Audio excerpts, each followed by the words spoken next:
There are 700,000 veterans in the criminal justice system. The Jasper County Jail is just beginning to track how many sit in its cells. How do they get there? Well, of the more than 2.7 million veterans who served in Iraq and Afghanistan, half are dealing with mental health conditions. 1 in 5 suffer with PTSD, and 1 in 6 will struggle with addiction, like Justin Kozart, Jasper County's first participant in Veterans Court. I served in Operation Iraqi Freedom, November 05 and November 06. We'll bring up Mr. Kozart. I had already battled briefly with addiction, and then once I came back home, I fell pretty deep into it. A plan to avoid relapse. I came back from Iraq with a whole lot of unhealthy pride and ego, and that was just fuel for the fire. He then turned to meth. I started cashing bad checks, and that's when I caught my first felony, and then I've been in and out of prison ever since then. I didn't really think I needed to answer to anybody. Now he's answering to Judge John Nicholas in Veterans Court. Justin was the first in the program. Now, these are people that have pled guilty, so they have committed a crime. These are individuals who have served our country, been willing to take a bullet and die for you and I so that we can have court here and have a viable society, and we've then given them an opportunity to complete a program that will turn their lives around. The 18-month program requires court visits twice a month and life changes that may mean some might fail.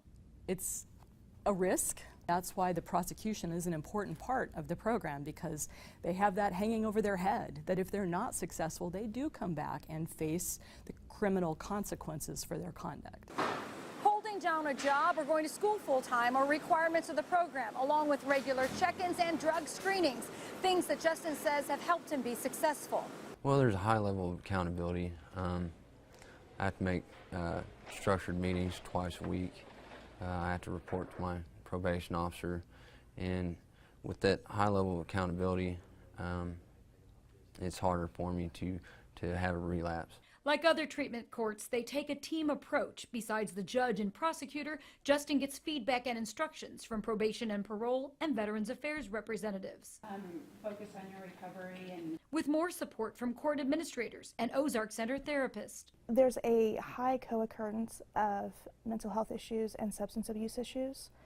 So having a therapist on the team helps look at some of that stuff so that they don't get triggered again for substance use, or when they do, they have adaptive coping skills that they can utilize. Most veterans in the criminal justice system have never talked to Veterans Affairs, so Marcy Vanderberg is their link in Veterans Court. And when they're done, they want to get home and get to their families and get on with their life and forget that, well, I have these other challenges that might be lying there waiting. It's given me an opportunity to actually confront my problems with addiction rather than just send me back to prison. It's a second opportunity at life.